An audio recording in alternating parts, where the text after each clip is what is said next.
In the 14th century, a new power emerged in Anatolia. In 35 years, the Ottoman Empire seized control of Thrace, Bulgaria, Macedonia, and Serbia, swallowing half the Balkan Peninsula with a speed that had no equal in the medieval world.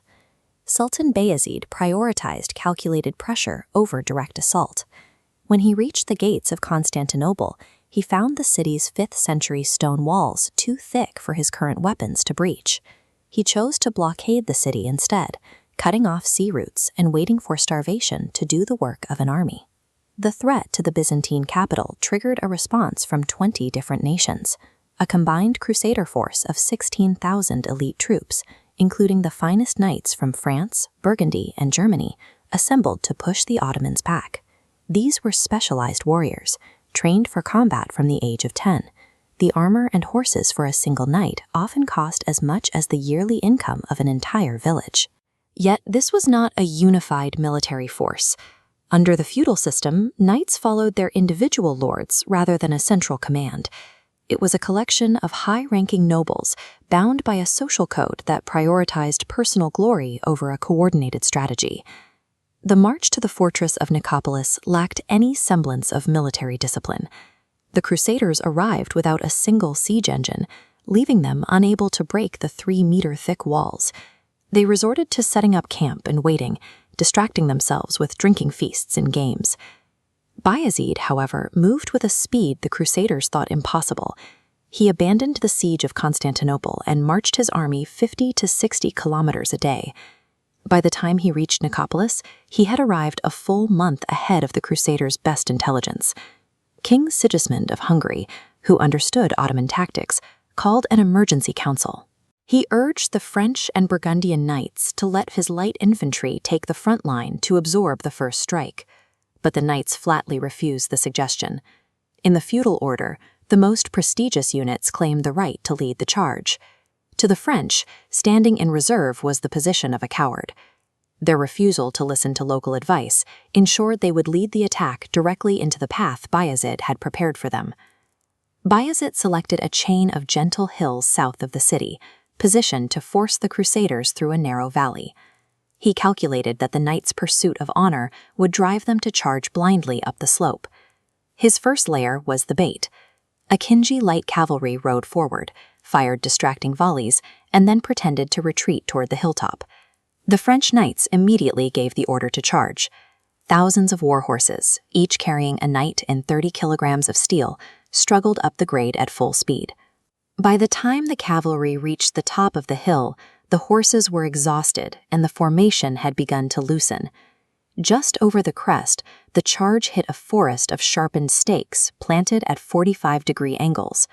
The field was so dense that horses could not pass without being impaled, bringing the entire French line to a dead halt.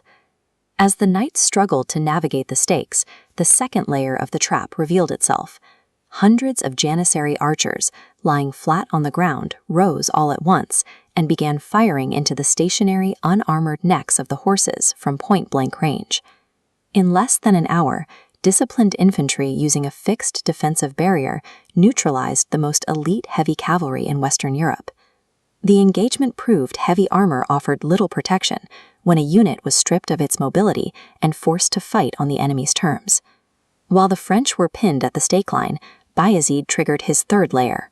Sipahi heavy cavalry, which had been hidden behind the slopes of the surrounding hills, charged out to strike both Crusader flanks simultaneously.